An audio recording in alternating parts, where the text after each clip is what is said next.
난 슬퍼도 행복합니다. 그 마지막에 이렇게 끝나요. 사랑은 주는 거니까. 그저 주는 거니까 난 슬퍼도 행복합니다. 여러분 한번 인터넷으로 그런 사람 또 없습니다. 한번 쳐보세요. 그러면 이 노래 탁 나옵니다. 멜로디도 좋고요. 가사가 사랑은 주는 거니까, 그저 주는 거니까 난 슬퍼도 행복하다. 이렇게 말하고 있어요. 여러분, 사랑은 주는 거예요, 사실. 사랑의 속성은 주는 거예요. 동거를, 결혼의 실패를 방지할 수 있는 좋은 제도라고 생각하는 것은 사랑을 주는 것이 아닌 자신을 만족해야 한다는 것이어야 한다라는 생각에서 출발한 극히 이기적인 생각이에요. 나에게 맞아야 된다는 거 아니에요. 나에게 맞아야 된다. 결혼은요, 하나님께서 인간으로 하여금 생육하고 번성하고 땅에 충만할 수 있도록, 그래서 새로운 가정을 창조하고 그 가정을 통해서 하나님을 섬기고 하나님의 사랑을 아주 실제적으로 나눌 수 있도록 만드신 거룩한 제도예요. 결혼은 아주 거룩한 제도예요. 사랑은 받을 때보다 사랑을 줄 때가 정말 기쁘다는 것을 우리가 가정에서 느낄 수 있잖아요. 서로 몰랐던 남녀가 사랑을 하고 주는 사랑이 기쁨이고 행복임을 알고자 더 많이 사랑하는 거야. 그래서 결혼하는 거 아닙니까? 그래서 결혼을 통해서 자녀를 낳고 여러분 자녀에게 주는 그 아낌없는 사랑을 통해서 야, 사랑이 주는 것이 이렇게 행복하구나 라는 걸 우리 느낄 수 있잖아요. 이러한 사랑의 실체를 느낄 수 있는 것이 바로 이 가정이고요. 사랑의 실체를 느끼는 것이 부부관계예요. 부부관계. 결혼은요, 하나님이 만드신 거룩한 제도임을 우리가 잊지 말아야 해요. 결혼을 통해 하나가 된 서로를 더욱 귀하게 여기시는 성도님들이 되시기를 바랍니다. 두 번째로 오늘 말씀 속에서 우리가 또 알 수 있는 것은 뭐냐면 결혼은 지켜야 할 책임과 헌신이 서로에게 있다라는 것이에요. 결혼은요, 책임이 있고 나가서 또 헌신이 있어야 돼요. 서로. 결혼이란 믿음과 언약으로 이루어진 것입니다. 그러므로 결혼을 했음에도 불구하고 상대방의 거짓말을 하면 안 돼요. 신뢰를 갖다가 뺏어버리면 안 돼요. 특히 다른 남녀에 관심을 갖고 성적으로 방탕하게 되는 것은요, 정말 있을 수가 없는 일이에요. 이러한 행동은 정말로 믿음을 저버리고 서로에게 있는 책임을 지지 않는 것이고 언약을 깨트리는 것입니다. 이 히브리서가 쓰여질 당시, 그 당시를 보면요, 당시에는 로마 그리스 문화가 아주 쫙 물들고 있었던 때예요. 이교도의 문화의 영향도 대단했습니다.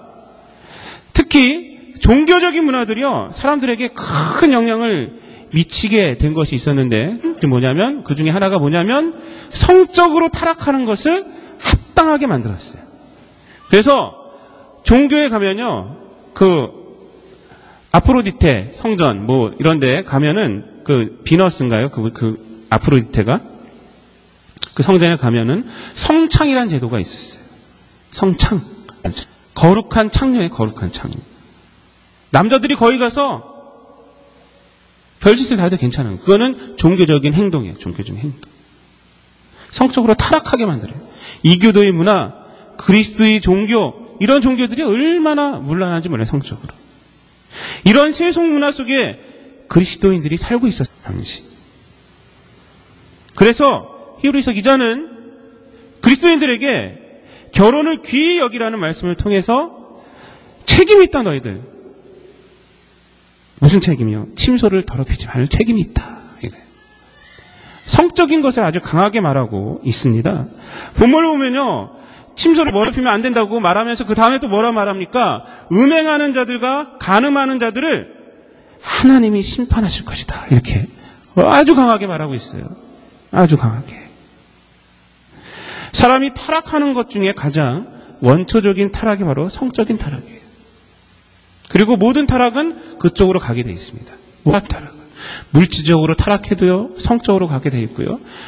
자기 욕심적으로 뭐 해도요, 아주 그냥 뭐 거짓말하고 해도, 사람을 속이도 성적인 타락으로 다가게 돼 있어요. 부부간에 성적인 타락으로 인한 믿음에 금이 가면요, 정말 회복하기가 힘들어요. 정말 회복하기 힘들어요. 이것은 남자나 여자나 모두에게 중요한 거예요. 모두가 지켜야 돼요. 서로에게 순교를 지키는 것은 마땅히 지켜야 할 부부로서의 의무입니다. 의무예요. 그래서 오늘 말씀은 뭐라고 말하냐면 모든 사람은 이라고 말하고 있습니다. 모든 사람은 결혼을 귀히 여기고 심서를 더럽히지 않게 하라. 모든 사람은. 지금 생각하면 남자나 여자나 똑같이 지켜야 한다는 이 모든 사람은 이 말이 당연하게 생각되겠지만 당시의 문화에서는 그렇지는 않았어요. 여자야 당연히 그래야 하겠지만 남자는 그러지 않아도 된다라는 생각이 있었어요. 당시. 특히 돈 많고 지위가 높은 사람들은 왜 그러지 않아도 된다. 왜? 당시에는 여성의 지위가 너무 밑에 있었기 때문에. 그러므로 모든 사람은 이라는 말은요, 당시 문화를 갖다가 거스리는 기독교만의 특수한 가르침이에요, 사실. 기독교가 들어와서 이 남녀 평등이 이루어진 거 아닙니까, 사실.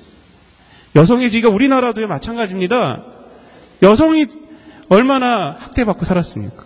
그러나 기독교가 들어와서 올려줬습니다. 여러분, 성적으로 부부간의 순교를 유지하는 것은 당연한 거예요. 근데 오늘날 어떻습니까? 이 당연한 것이 지켜지고 있습니까? 세상 그렇지 않습니다. 그렇지 않아요. 자, 언젠가도 말씀드렸지만 전주 예수병원장이시고 의학 박사이신 김민철 박사님이요, 이런 말을 하셨어요. 에이즈에 대해서 말을 하면서 에이즈를 없애는 방법은 간단하다 이렇게 말해요. 백신이 발견되는 것보다 아주 더 간단하대요. 그것은 결혼이라는 제도의 테두리 안에서만 부부관계가 이루어진다면 에이즈는 이 세상에서 50년 안에 없어진대요. 혼외정사를 안 하면 된다는 거예요. 그런데 이래서 이루어지지 않고 있어요. 그래서 김민철 박사님은 뭐라고 그러냐면 에이즈에 관련된 것은요, 이게 도덕적인 거다, 영적인 거다 이래요. 영적인 문제다 이렇게 말해요.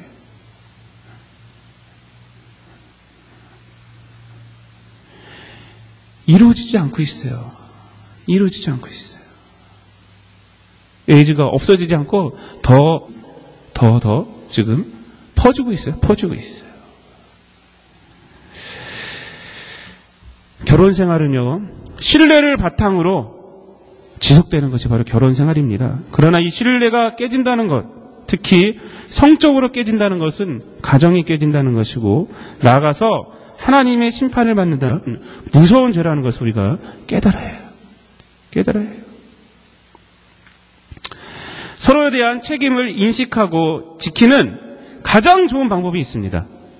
그것은 뭐 이것은 내가 지켜야지, 뭐 이건 지켜야지, 뭐 이렇게 하는 것보다 가장 좋은 방법은 서로에게 헌신하는 거예요. 서로에게 헌신하는 거예요. 게리 콜린스가 지은 가정의 충격이라는 책을 보면요, 콜로라도 대학의 데이비스 페넬이라는 교수가 그 20년 이상 결혼 생활을 해온 부부 147쌍을 대상으로 자신의 결혼 생활 중 가장 중요한 특징을 조사를 했어요. 그래서 1위에서 10위까지 딱 이렇게 발표를 해놨습니다. 1위에서 10위 그 내용을 보면요, 1위가 뭐냐면 자신의 결혼에 대해, 배우자에 대해 평생 동안 헌신한다. 2위가 뭐냐면 배우자에게 충성하고 신실하되 특히 어려울 때 더욱 그렇게 한다. 3위는 두 사람이 강한 도덕적 가치관을 공유한다. 4번째는 자기 배우자를 가장 좋은 친구로 존경한다. 5번째는 성적 정절을 지킨다. 6번째는 훌륭한 부모가 되겠다는 소원을 가진다. 7번째는 자녀들에게 물려주고 싶은 하나님께 대한 신앙을 가지고 있으며 종교적으로 깊이 헌신한다. 8번째는 자기 배우자를 기쁘게 해주며 후원하고 싶어한다. 9번째는 배우자에게 좋은 동반자가 되려고 노력한다. 10번째는 기꺼이 용서할 뿐 아니라 기꺼이 용서받은 것이다. 20년간 사신 분들이요, 이렇게 적어놨어요. 이 조사에서 중요한 것은 뭐냐면, 공통적으로 이렇게 보면은 뭐냐면, 서로에게 충성하고 서로에게 헌신하는 거다라는 거예요. 결혼 생활에서요, 서로에게 헌신하고 충성하고, 그것이 얼마나 중요한지 몰라요. 기독교인들의 가정에서 성적인 정절만 지켰다고 해서 서로에게 최선을 다했다고 우리가 말할 수는 없습니다. 헌신이 있을 때 우리가 결혼 생활을 잘 할 수가 있는 겁니다.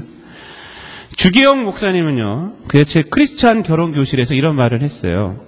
성공적인 결혼은 적당한 짝을 찾는 것에 있는 것이 아니라 적당한 짝이 되는 데 있다. 이렇게 말했어요. 저도요, 설교 준비하면서 제가 이 하나님에 대한 책들을 봤는데 제가 얼마나 많이 회개하고 반성하고 그럴지 몰라요. 이 말씀은 저한테 하는 소리예요. 다 하나님께서 저한테도 하고 여러분들한테 하는 소리예요. 성공적인 결혼은 적당한 짝을 찾는 것이 아니라 적당한 짝이 되는 데 있다. 또한 퓰러 목사님은 이렇게 말했어요. 결혼 전에는 두 눈을 커다랗게 뜨고 상대방을 보라. 그러나 결혼 후에는 한쪽 눈을 감아라. 이렇게 말했어요. 결혼 후에는 상대방의 결점을 자꾸 들추어내려 하기보다는 상대방을 좀 이해하고 상대방에게 좀 헌신하며 살아야 한다. 이런 소리.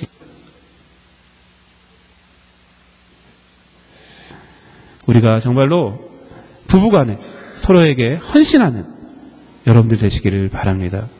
결론적으로 말씀을 드리겠습니다. 정보 매체의 발달로 인해서 세상의 사건, 사고를 우리가 정말 빨리 접할 수 있는 시대가 되었어요. 이 세상 구석에 있는 것도요, 인터넷만 탁 키면 알게 돼요. 바로 어저께 몇 시간 전에 했던 사건들이 탁탁 알게 돼요. 한국에서 해병대 사건이 났잖아요. 해병대 자기 전우를 죽이는 사건. 바로 알게 됐어요. 우리도. 바로 알게 됐어요. 얼마나 마음이 아픈지 몰라요.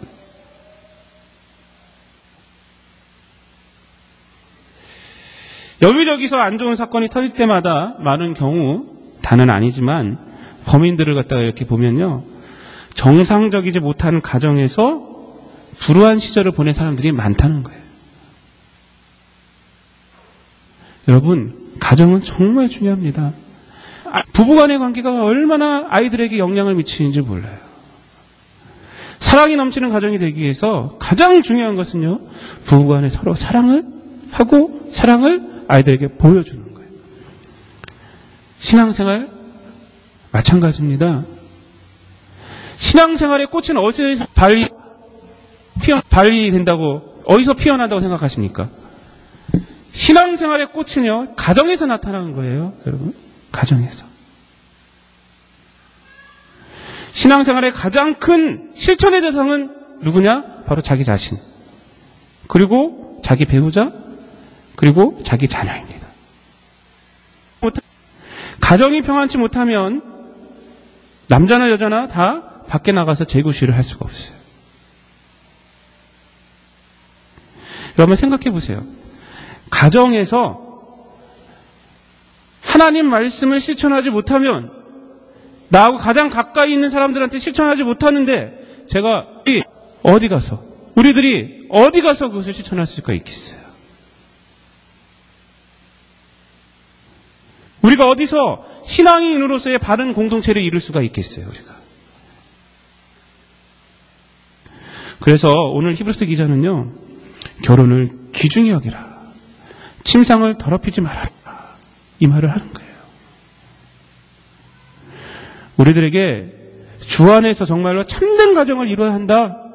기독교인들이란 가정에서 정말로 부부간에 참된 관계를 이루어야 한다. 결혼은 아주 귀중한 거다라고 권면하고 있는 것입니다. 사랑하는 성도 여러분, 여러분의 가정이 하나님께서 만드신 결혼이라는 제도를 통해서 창조된 것임을 깨닫고 정말 하나님의 거룩함이 있고 서로에게 헌신이 있는 그런 사랑이 있는 가정이 되시기를 주님의 이름으로 축복을 드립니다.